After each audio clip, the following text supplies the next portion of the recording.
Apply করেছিলাম তখন ঢাকা রেঞ্জের কাছে যেতে হয়েছিল ড্রাইভিং লাইসেন্স নেওয়ার জন্য, সেই সময় পাকিস্তান আমলে। তারপর যখন পাসপোর্টের জন্য অ্যাপ্লাই করলাম তখন আবার ঢাকা রেঞ্জেরই কাছে যেতে হয়েছিল। এটা হলো আমার প্রথম ইন্টারাকশন ঢাকা রেঞ্জের সাথে। তারপর আপনারা জানেন যখন আপনার আন্দোলনটা শুরু হলো 68-এ, আপনার 68 সালে আমরা ঢাকা বিশ্ববিদ্যালয়ে তখন আমি পড়ি, তখন পুলিশের সাথে আমাদের অন্যভাবে আমাদেরকে সকালে ধরে নিয়ে যেত, আবার আমরা আমাদের আত্মীয় স্বজনরা সবাই বন্ধু বান্ধবরা গিয়ে ঢাকা রেঞ্জের সাথেই তদবির করে আবার ছাড় নিতে হইতো আমাদেরকে 1 রাত 2 রাত পরে। তো সেটাও একটা ঢাকা রেঞ্জের সাথে অভিজ্ঞতা। তারপর আপনার ঢাকা রেঞ্জের সাথে যে অনেক অভিজ্ঞতার সব থেকে বেশি আছে আমার সদ্য বড় ভাই এসপি মাহবুব। তখন তো উনি নট এসপি, আমরা যদিও ওনাকে সবাই চিনি এসপি মাহবুব হিসাবে, কিন্তু উনি আসলে সিনিয়র এসপি ছিলেন, এসএসপি মাহবুব ছিলেন। এবং ওনার সাথেও অনেক স্মৃতি আছে তখনকার, ইমিডিয়েটলি স্বাধীনতার পরে। তো ঢাকা রেঞ্জের সাথে সেই তারপর আপনার মানে কিছু ধরেন গত 15 বছর যখন আমি আমাকে 111-এর পরে গ্রেফতার করা হইলো, তো সেখানেও প্রথম ঢাকা সেন্ট্রাল জেল, তো সেটাও ঢাকা আপনার রেঞ্জ। তারপর আমাকে নিয়ে গেল কাশিমপুরে, অনেকদিন আমরা কাশিমপুর জেলে ছিলাম প্রায় 1.5 বছর, সেটাও ঢাকা রেঞ্জ। তো ঢাকা রেঞ্জের সাথে সবসময় ভালো সব দিক দিয়ে আমার কিন্তু ইন্টারাকশন হয়েছে। তারপর অবশ্য সংসদ সদস্য যখন হয়ে গেলাম তখন তারপর আমি ঢাকা রেঞ্জের সাথে ডেফিনেটলি, যেহেতু আমার কনস্টিটিউয়েন্সি ঢাকা রেঞ্জেই আছে, যারাই ঢাকা রেঞ্জের ডিআইজি ছিলেন, ঢাকা জেলার এসপি, সকলেরই সাথে আমার খুব ক্লোজ ইন্টারাকশন হয়েছে। এবং আমি সবাইকে আমি কিন্তু ঢাকা রেঞ্জের যারাই ডিআইজি থেকেছেন এই সময় যখন সংসদ সদস্য ছিলাম, বিশেষ করে এখন এডিশনাল আইজি হাবিব আছেন, তারপর আমাদের ডিআইজি নুরুল ইসলাম আছেন, সবাই সাথে আমাদের খুব ভালো চমৎকার কিন্তু একটা সম্পর্ক থেকেছে। আমি যখনই আমাদের সমস্যার সম্বন্ধে বলেছি সেটা আমাকে ওনারা সবসময় সাহায্য করেছেন। এটার জন্য আমি, এবং শুধু তা না, ঢাকা জেলার এসপি যারা থেকেছেন তাদেরকেও কিন্তু আমরা যখনই আমাদের এলাকার সম্বন্ধে কথা বলেছি সবসময় আমরা কোঅপারেশন পেয়েছি, সহযোগিতা পেয়েছি। এটার জন্য আমি আবার আপনাদের সকলকে অনেক অনেক ধন্যবাদ জানাতে চাই। এটা হলো ঢাকা রেঞ্জ। এখন আমি কিন্তু কিছু কথা বলতে চাই আমাদের পুলিশ ইন জেনারেল। আপনারা জানেন যে 2000 যে কথাটা আমাদের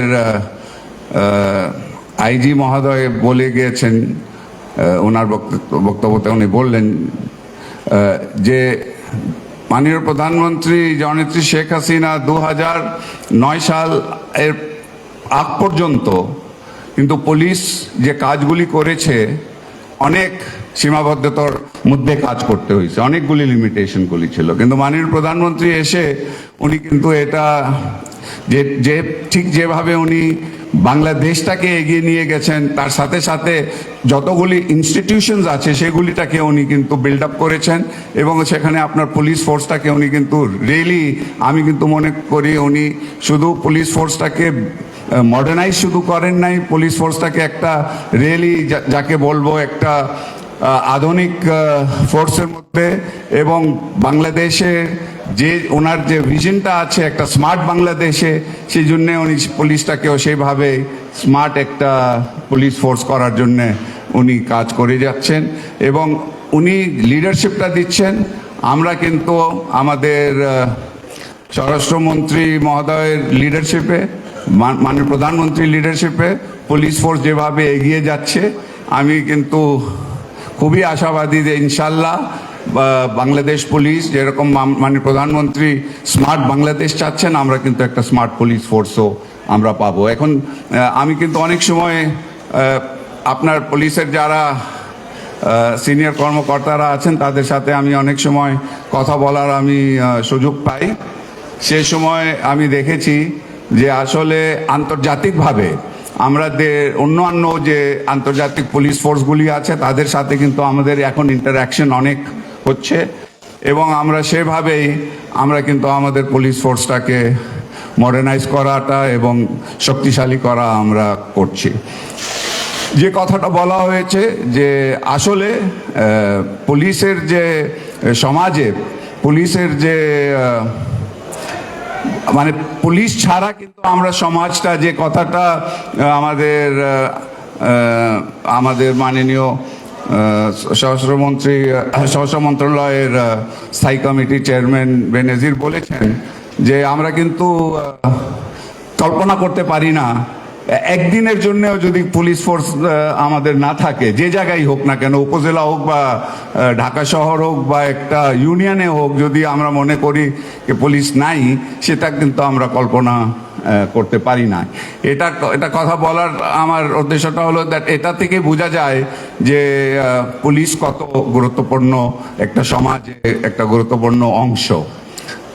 আপনি যে জায়গায় আমি আপনাদেরকে আবার মনে করাই দিতে চাই, আপনি যে আমাদেরকে এত সুন্দর একটা প্রতিবেদনের মধ্যে যেটা বঙ্গবন্ধুর যে আপনাদেরকে স্বাধীনতার পরে যে কথাটা বলেছিলেন যে তোমরা এটা মনে রাখো এখন তোমরা কিন্তু একটা স্বাধীন দেশের পুলিশ ফোর্স, তোমরা এখন কিন্তু মানুষের বন্ধু, এবং এটাই হলো আসল কথাটা। আপনারা এটা আমি কিন্তু আশা করব যে আপনারা কিন্তু যেই কাজই করবেন আপনাদেরকে কিন্তু এটা মনে রাখতে হবে সব সময় যে জনগণের বন্ধু আপনারা, এবং তাদেরকে সাহায্য করতে হবে। এবং আমি দেখেছি অন্তত আমার এলাকায় আমার যে পুলিশ যারা আছেন, আমাদের ওসিরা, আমাদের এসি, তারপর এসপিরা আছে, আমি কিন্তু আমার এলাকায় আসলে দেখেছি যে আমার পুলিশ ফোর্স, আমার থানাগুলি, আমার যে ফাঁড়িগুলি সবাই কিন্তু আমার এলাকার জনগণের সাথে কিন্তু আসলেই একটা ওদের সাথে একটা বন্ধুত্ব একটা রিলেশনশিপটা আছে। এটার জন্য আবার আমি কিন্তু আপনাদেরকে ধন্যবাদ এবং অভিনন্দন জানাতে চাই। কিন্তু এটা সব জায়গায় কিন্তু এই জিনিসটা করা উচিত আমি মনে করি। আর যে কথাটা দু তিনটা কথা আর একটু বলে শেষ করছি। একটা হলো যে আইজি পুলিশ আরেকটা জিনিস কথা বলেছেন যে মাননীয় প্রধানমন্ত্রী যোগাযোগ যে এখন এত ভালো হয়ে গেছে, তা আসলে ঠিক তাই। আমার এখনো মনে আছে ছোটবেলায় যখন আমাকে শাইনপুকুর যেতে হইতো, আমাদেরকে আসলে 2 দিন লাগতো। আমাদেরকে আগে রকেট ছিল, রকেট স্টিমশিপ, ওটা নিয়ে চাঁদপুর যেতে হইতো। চাঁদপুর থেকে ওটায় প্রায় 1 দিন। চাঁদপুর থেকে আমরা তারপর আসতাম ব্যাক করে ভাগ্য করলে বড় নৌকায় আমরা নামতাম, তারপর ওখান থেকে বাগড়া বাজারে গিয়ে ছোট নৌকায় গিয়ে তারপর আমরা শাইনপুকুর যাইতাম। প্রায় 2 দিন লাগতো। এখন কিন্তু এটা মানে কেউ কল্পনা করতে পারি না, কিন্তু এখন আমাদের প্রায় কত 1.5 ঘন্টার মধ্যে এখন যাওয়া যায়। তো এছাড়া যে কথাটা আরেকটা কথাটা বলা হয়েছে, এটা আমি কিন্তু একমত। আমাদের হুইপ মহোদয় হুইপ যে কথাটা বলেছেন যে ইদানিং আমরা দেখতেছি যে মিডিয়াতে পুলিশকে নিয়ে অনেক কথা বলা হচ্ছে। আমি কিন্তু মিডিয়াকে অনুরোধ করব যে ঢালাওভাবে একটা ফোর্সটাকে কিন্তু আমরা কিন্তু যেন ডিমোরালাইজও করি না, যেন আমরা সমালোচনাও করা উচিত না। আর একটা জিনিস আমি কিন্তু মনে করি যেটা হলো মিডিয়া ট্রায়াল। আমাদের মিডিয়া ডেফিনেটলি আমি মনে করি আমাদের মিডিয়া দরকার।